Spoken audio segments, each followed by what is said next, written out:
Sounds like somebody's throwing a party out there. I wonder why I wasn't invited, What's the worst that can happen, Maybe you'll learn epis. How you doing there? Welcome back to Babylon Talmud. Today we're studying Daf Kuftes Vav and a half. Daf 115 and a half of BavaMetzia. The reason why I say and a half is because I think the plan is we're going to get to the end of the parak, and the end of the parak is literally all of Kuftes Zayin and Aleph. The things that Kuftes Vav and Beis is pretty small. I'm just going to go for it, Chaver. We're going to go for it, alright? Yeah, so, that's what we're going to do. We're going to learn Daf Kuftes Vav of Masechet BavaMetzia, and it's going to be awesome. And we're going to get to the end of the 9th parak of Masechet BavaMetzia, which means that tomorrow we begin the final parak of BavaMetzia. Mount Everest. Alright. We're going to start off Kuftes Vav Amud Aleph, about halfway through the Amud, kind of like a few lines before it gets wide at the Mishnah. Almonet Benchi Aniya Benchi Ashira Ein Mimashkin in Osa Shenemar Lo Sachbo Beged Almono. A widow, whether she is wealthy, whether she is... Wait, what? What's going on here? Uh-oh. Alright. Chair was moving around. A widow, whether she's wealthy, whether she's poor, we do not take a security from her. What time is it? Okay, fine. So it says the Mishnah, Almona, a widow, ben she aniya, whether she is poor, ben she ashir, whether she is wealthy, and mamashkin osa. We do not take a security from her. Shenemar, as the pasuk says, lo sachbo beged almona. Do not take as a security the garment of a widow. Tana Rabbanan, the Rabbi's thought, says the Gemara, Almone, when it comes to widow, ben she aniya, ben she ashir, ema mashkin osa divrei Yehuda. Wow. I'm not talking so clear. What can I tell you? Says the Gemara that Rabbi Yehuda's opinion is, let's read it again, Tana Rabbanan Almon, when it comes to widow, Benchi Aniya, Benchi Ashir, whether she is poor, whether she is wealthy, Ein Mashkin Osa, we do not exact a security from her. Divrei Rabbi Yehuda, that is Rabbi Yehuda's opinion, consistent with our Mishnah. Rabbi Shimon Omer says, Rabbi Shimon, Ashira Mimashkin Osa. Actually, says Rabbi Shimon, if she's wealthy, you can take a security from her. Aniya ein mamashkin in osa. But if she's poor, then you cannot, because there's a reason for it. Because if she's poor, you're going to have to give it back to her, right? Like imagine it's like a blanket or something that she needs at night. Every night you're going to be coming to her house to return it. And you're going to give her a bad reputation among the Yentis in the Bengal colony in Shabbos afternoon, Diet Coke and loaf and Mandelbread. Okay. Fine. So, Lemeimet Rabbi Yehuda, Lo Darish Taima Dikra, Rabbi Shimon Darish Taima Dikra. So, what do we see? So we see that Rabbi Shimon, that Rabbi Yehuda is not Dorish Time Dikra. Rabbi Shimon is Dorish Time Dikra. What does that mean? What's Dorish Time Dikra? We must have had this before. Dorish Time Dikra means, we must have had this before, that can you kind of read into psukim to try to understand, well, what's the logic behind the pasuk, right? The pasuk says, Lo sachbo beged almana, do not take as a security the garment of a widow. So Rabbi Yehuda looks at that pasuk and says, okay, well, lo plug. There's no exceptions. The Torah says, don't take the garment of a widow. You don't take the garment of a widow. I don't care if she has no money. I don't care if she has a lot of money. It makes no difference. Don't take the garment of a widow. That's what the Torah says. Rabbi Shimon says, wait, but why does the Torah say that? The reason why the Torah says that is because, well, you're going to have to keep on go back to her house in order to give it back to her if she needs it. And then the Yentis and the Bungalow Khan and Shabbos afternoon are going to start spreading rumors. And we don't want that. But Reb Shimon says that really is only a concern if she's poor and you actually have to return things to her. But if she's wealthy and she doesn't need the security, so then this isn't actually a concern. So we see that Reb Yehuda doesn't read into psukim. He says, look, whatever the pasuk says, we do. No questions asked. Reb Shimon says, wait, we could say wait, but what's the rationale? What's the deeper meaning over here? And we can make decisions, we can make conclusions based on the deeper meaning. And if the reason for not taking the security from an almana is because you're going to have to constantly be going back to return it, well, in a scenario where you don't have to be constantly going back to return it, like if she's wealthy, then you can take a security from her, according to Reb Shimon. But ve'ha ipcha shaminon lehu. But we learn punkt fakert.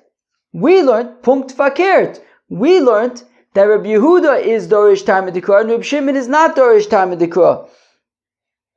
It's not v'lo yarbe lo noshim, that the pasuk says by a king that he can't have too many wives. Rabbi Yehuda Omer marbe hu uvilvad shlo yuhu misirus es libo.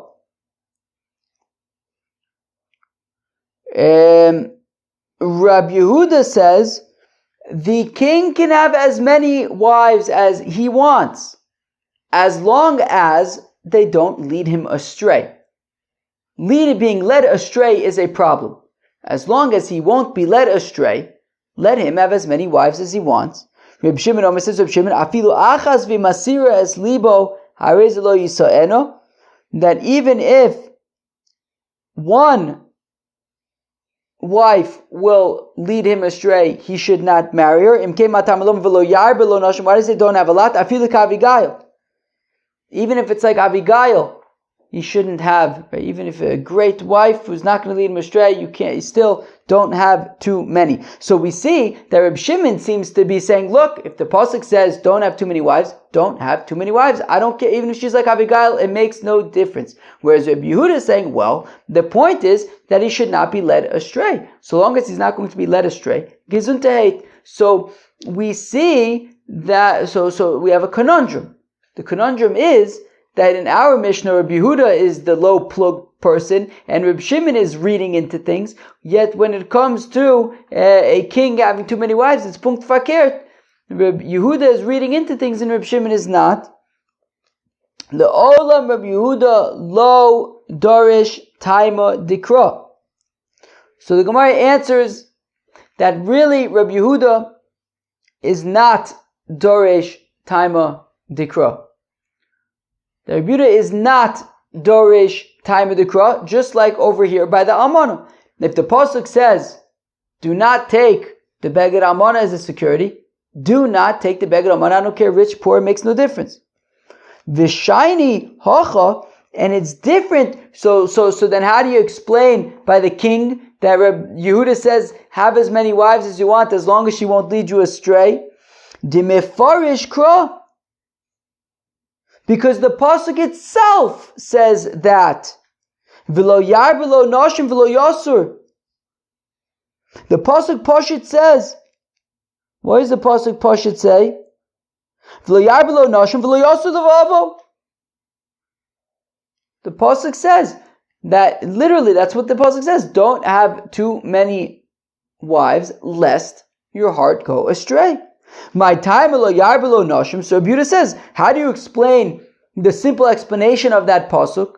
Why should a king not have too many wives? Mishum de lo yasur, so that he shouldn't be led astray. But the sort of plain, without even having to do anything fancy, just reading the pasuk and explaining it and understanding it, it's literally just saying that the pasuk pshat of the pasuk is, don't have too many wives, lest you are led astray. But if you're not going to be led astray, so then it's fine. So Yehuda is not like, he's not reading into the pasuk any more than the pasuk itself read into itself. How do you like that? Reb Shimon Davka holds Darshinon time of Dikra. Generally, Reb Shimon holds that we do say, hey, what's the reason for the pasuk? Just like, right, and that's why by the Almana he says, well, it's because you're going to have to go to return it, and the Entis in the bungalow colony on Shabbos afternoon, you're going to have a field day. But Reb Shimon says, look, here's the thing, in general we are Doresh Timer Dekra. So therefore it's strange that the Pasuk is saying, Lo Yarbe Lo Noshim V'Lo Yosur Levavo. It's strange that the Pasuk is telling us why. The Pasuk doesn't need to tell us why. We would figure out why on our own. We would do an investigation. Right? Reb Shimon says Dorish Time of Dekra. All the Pasuk needs to say as far as Reb Shimon is concerned is V'lo Yar B'lo Noshim. He shouldn't have too many wives. And then we would get to work and we'd say, why? Said he shouldn't go astray. So why is the Pasuk explaining itself? That's strange. The Pasuk doesn't usually explain itself. We explain the Psukim. So again, generally, we do the investigative work and we say what's pshat behind the pasuk. The pasuk should just say, they shouldn't have too many wives. And I don't need the pasuk to say so that he shouldn't go astray. And we'll be Dorish time of the crowd, and then we'll say, my time of lo yarbe. Well, what's the reason why he can't have too many wives? Mishum de lo yosur. Well, because then they'll make him go astray. Lo yosur the cause of Achman Olamali. So if that's the case, that I would have said that on my own, then why does the pasuk say it? Afilu kavi achas umesiras liba arei zelo yisena. To teach a chiddush that to say that, but even if there's even just one wife, if she's going to be having him go astray, then even her he shouldn't marry. And so normally Reb Shimon would be Dorish Time to cover, but because the pasuk goes out of its way to explain itself, you kind of have to ask yourself, wait, what's it trying to teach us here by explaining itself? What it's saying is that even one wife, if she's going to make him go astray, then he should not marry her. Says the Mishnah, and this is going to take us to the end of the parak. Over mishum lo saise v'chayav shnei kelim shneimar lo yachbo rechaim barochav. The pasuk says lo yachbo rechaim barochav. You should not take as a security rechaim barochav. Rechaim barochav is apparently a mill, like a flour mill, had two parts. The bottom part, like the millstone on the bottom, then another stone like on top. So the rechaim was the bottom stone and the rochav was the top stone, and I guess, I don't know, maybe you put the wheat in the middle and you grind it up or something. So again, so achovelas rechaim, if somebody takes as a security a mill, and I assume that what it's saying by the mill is both the rechaim and the rochav. Over mishum lo saise v'chaim mishum shnei kelim. So he violates the lo saise of liach b'rechaim v'rochav, and he's chayv for two vessels, for the rechaim and for the rochav. Shnema lo yach bo rechaim v'rochav. V'lo rechaim v'rochav bilvad amru. And this lav is not limited to a mill. Ela kol davar she'osim bo ochel nefesh shnemar ki nefesh hu chovel. That rather anything that he uses to prepare food, ochel nefesh, you would not be allowed to take, as the Pasuk says, ki nefesh u chovel, because you are taking his soul, his nefesh, and that comes to include anything that you use to prepare ochel nefesh. Okay. Now, Ravuna says, Ravuna, choval rechaim loke shtayim. If he takes as a security the lower stone of the mill, so he's chayiv makis twice. Mishum rechaim, right? Because it says losachbo rechaim, right? So for taking a rechaim as a collateral, umishum ki nefesh uchovel, as well as because of ki nefesh uchovel. There's agos v'tzonim which adds a few words which I like, so I'm going to add them.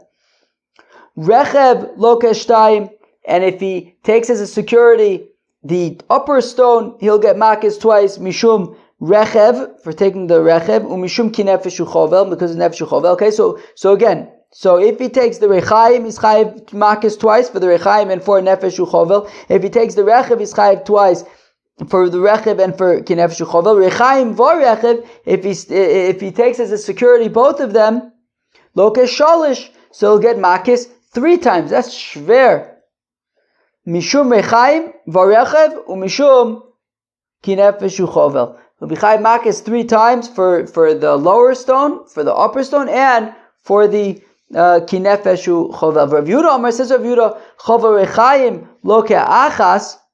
If he steals the lower stone, he's chayiv makis once. Varechev lo ke'achas. If he steals the upper stone, he's oichet chayiv makis once. Rechaim varochev, if he steals the upper and lower stones, lo keshtayim, he will be chayiv makis twice, and then ki nefesh uchovel, l'shar dvarim udo also, ki nefesh uchovel is just coming to teach that, right, about anything that, anything else that is for ochel nefesh, so then, you'll be chayiv makis for those. So according to Rav Yehuda, you'd be chayiv for rechaim, for rochiv, but in terms of ki nefesh uchovel, that's where we come to include all other things for, right, that are used for ochel nefesh, you'd be makis for as well. But it is not coming to say that you'd be chayiv an additional set of makis for rechaim, for rochiv, which is what Rav Huna said.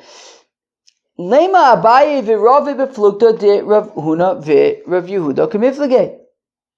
So let's say that Abaye and Ravi Taka argue in the same way that Rav Yehuda and Rav Huna argue. Let's see, what does that mean? They argue about the same thing. The Rav that says Rav Ochal no, when it comes to the Korban Pesach of course has to be roasted. It can't be raw, it can't be boiled, it has to be roasted. So, Omar Ravi, Ochal no, if you eat the Korban Pesach raw, Loke Shtayim, you get makis twice, Mishum no, for eating it raw, Mishum Ki'im Tzli Eish, and that it needs to be roasted. So you chayiv makis twice.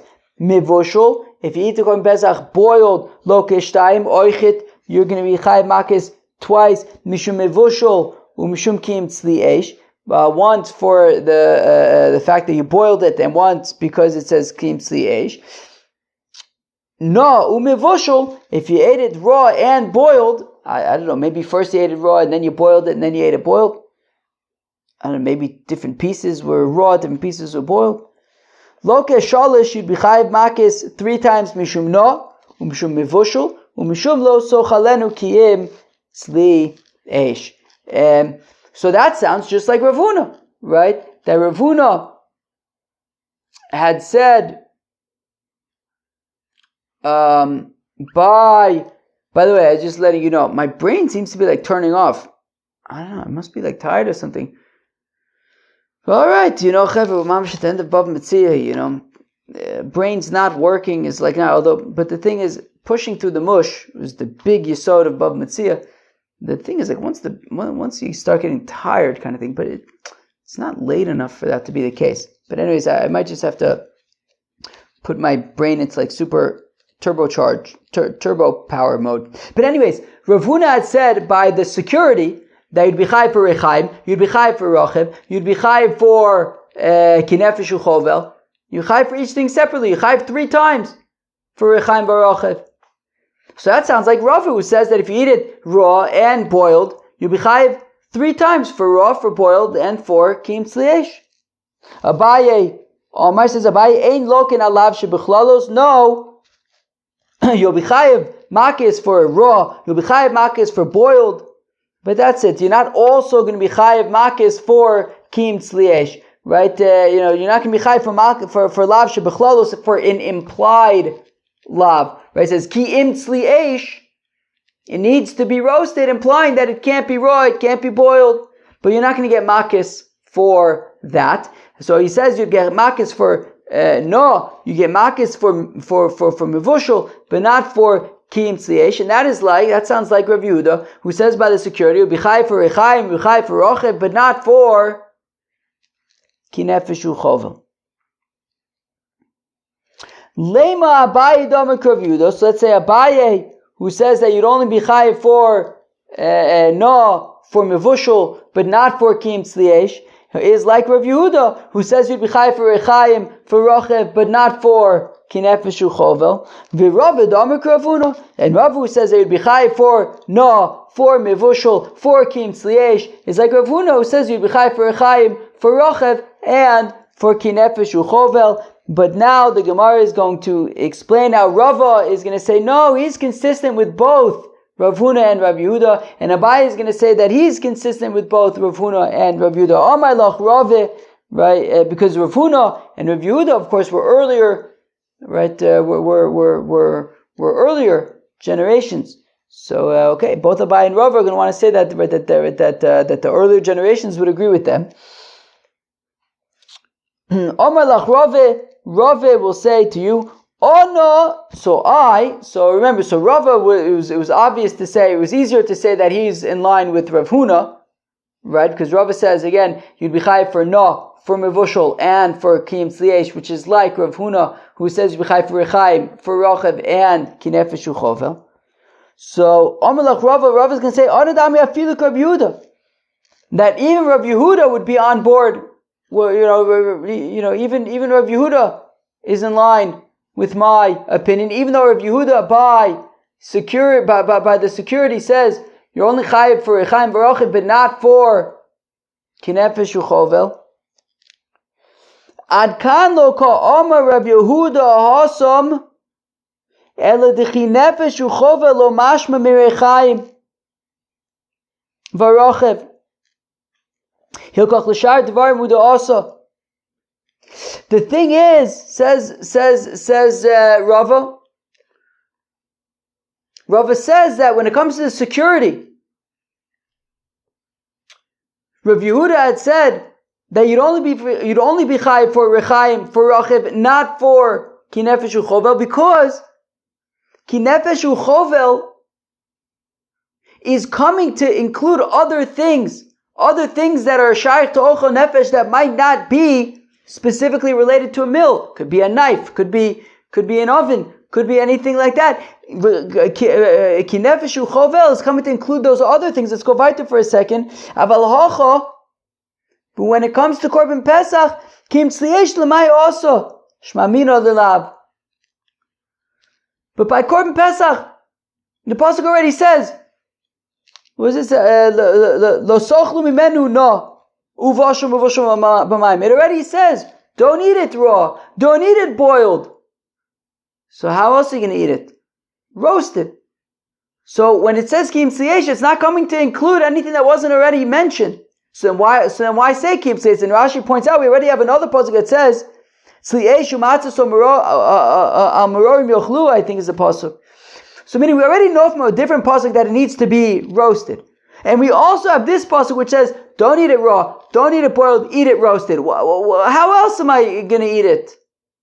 So what's it doing there? It's there to teach the extra life. So even Rav Yehuda, who says it by the security, all it says is rechaim barachiv, a mill, mazel tov. How do I know to include other things related to ochel nefesh? Well, okay, so Rav Yehuda says, well, I need kinefesh uchovel to teach me those things. So it's not teaching me the yichayv makis, it's teaching me other things. But by Korban Pesach, Rava argues, Rav Yehuda would agree with him that why is kiyim tzliesh there? It's teaching that you're going to be chayiv on a lav, because what else is it teaching? You're going to be chayiv makis. The Abaye Omer, and Abaye says, Ono de Amri afil Rav Huna.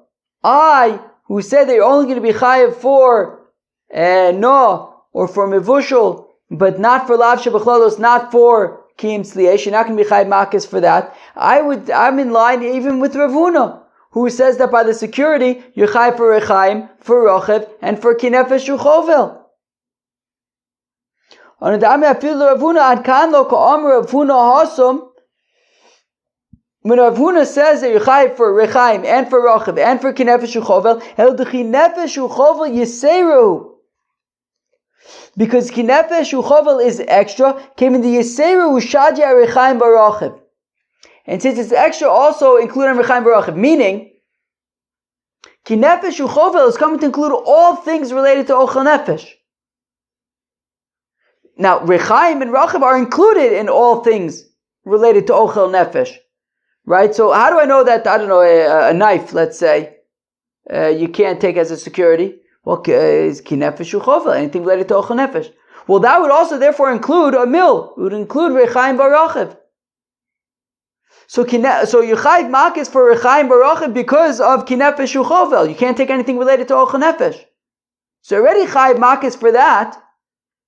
And then when it says rechaim barochav, those are additional makis. But like, if we have rechaim barochav to teach you anything related to ochel nefesh, you're chayiv. So memele, you're going to be chayiv makis for well, yeah, I guess chayiv makis, right? Yeah. You'd be chayiv makis for kinefesh uchovel, because that includes anything related to ochel nefesh. And then when the Torah says also rechaim barochav, there's no reason to make you exempt from that. So you chayiv for that also. So you chayiv 3 times. Aval hochel kim tzli eish lav yiseruhu. But kim tzli eish is not extra. Right? Kinefesh uchovel was extra to teach us that anything related to ochel nefesh you're going to be chayiv for, and also it says rechaim barochav, so chayiv for those too. But kim tzli eish is not extra. It's needed for the following brayse b'shah sheyeshno bikum echol tzoli yeshno bebal tochal no. That what we learn from kim tzli eish is that when are you chayiv for eating the korban pesach raw? At the time that you're chayiv to roast it, i.e. at night. B'shah she'enu bikum echol tzoli, but at the time when you don't have the commandment to eat the roasted korban pesach, i.e. during the day, enu bebal tochal no, then you are not. So then you would not be in violation of Bal Tochal. No. So therefore, says Abaye that Rav Huna would agree with me over here that Bal Tochal Mimenu no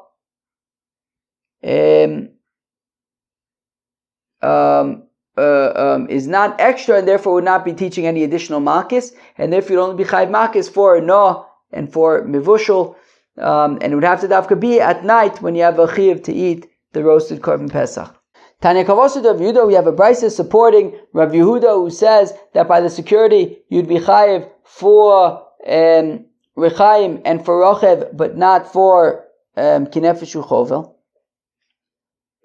Choval zug shel saparim, if a person takes as a security a pair of scissors. Now scissors are made up of 2 parts.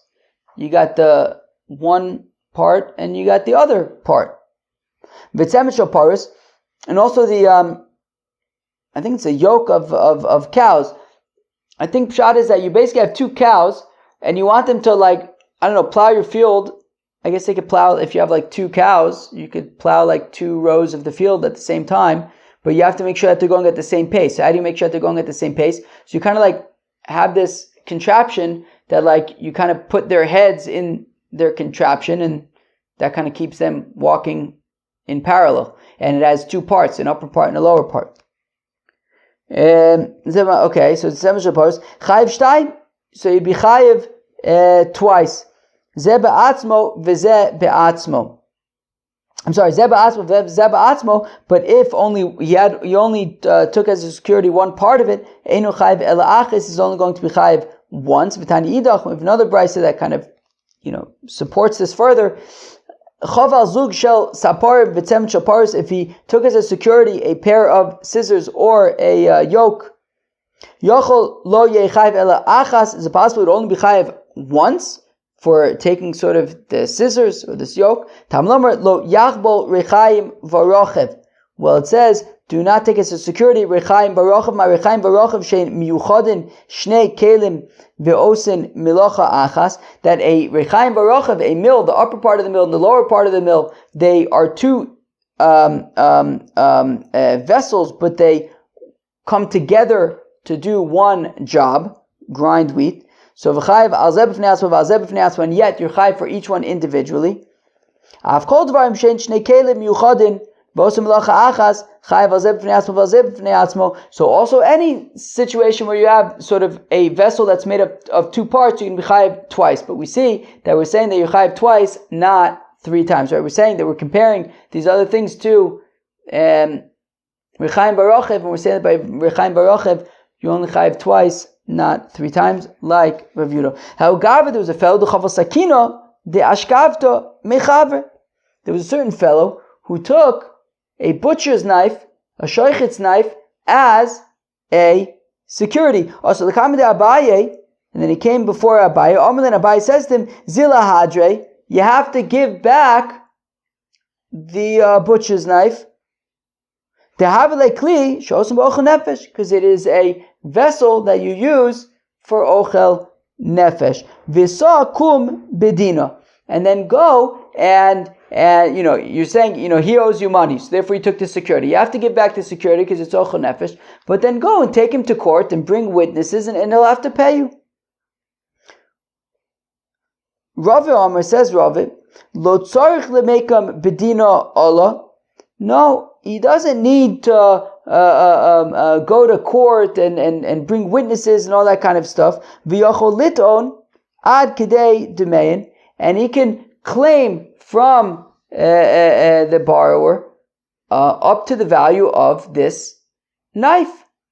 Right? Rashi says because he could have made the claim that like it's my knife, but instead he made the claim that it is a security. So he can claim up to the value of the knife. Now,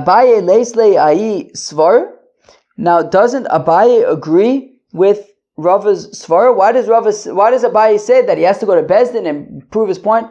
Shouldn't he agree with Rava that he can just collect up to the value of the knife?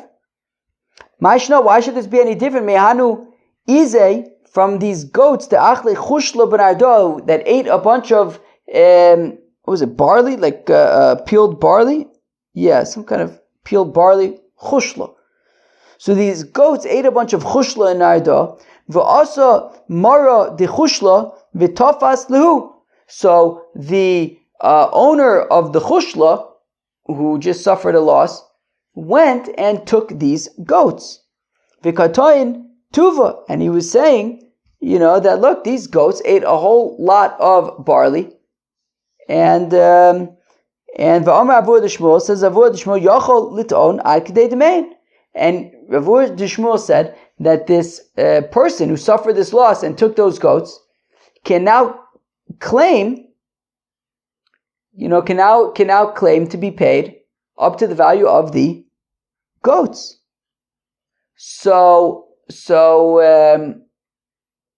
why does Abaye say that you have to give back the knife and you have to, bring witnesses and take him to court and all that kind of stuff? Why not agree with Rava? Why not say that he can claim up to the value of the knife? Hosam lav midi de avlo lo oshule v'lo ogurehu. Well, the thing is that goats are not the kind of thing that you normally lend out. And so the question is, why would this barley guy have these goats? Goats aren't the kind of thing that you borrow and that people lend out. So therefore he could justifiably make the claim that he owns the goats. But he's not making that claim. He's saying, look, it's a security, but I deserve to get paid up to their value, so he can make that claim. But here by this knife, it is something that people lend out. And if it's something that people lend out, well then you can't make that claim of, right, well he could have just said that he owns it. Not necessarily, right? You can make that claim that it belongs to you if it's something that isn't normally lent out. But if it's something that's normally lent out, well then you can't, we don't, the idea of, well he could have just said that it's his. No, we wouldn't just believe in that it's his if it's something that's normally lent out.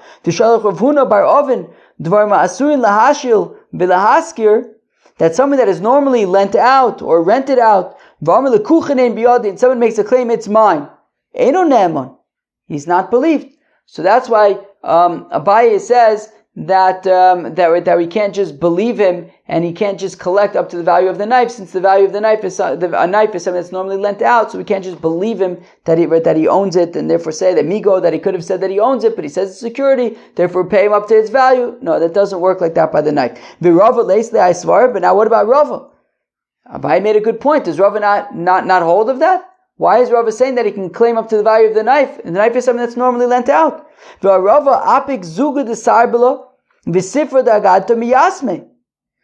Rava took away the scissors of maybe like a tailor's scissors and books of Agadita from Yisomim, no less, from orphans. If it's something that's normally lent out or rented out, because we can't just make the claim that they could have argued that that maybe they own it.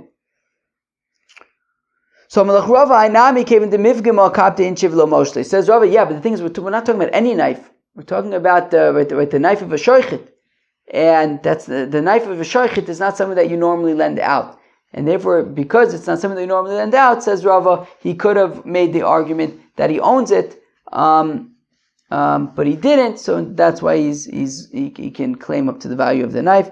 Hajan Oloch Hamakabel will come back to you.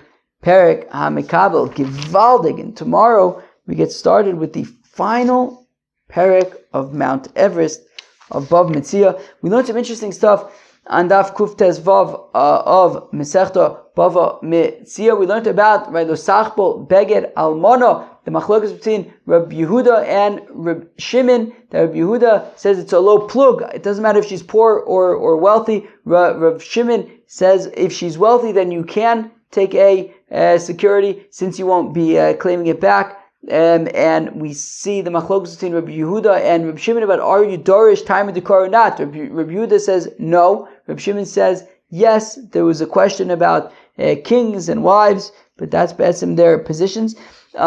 We talked about if you take things that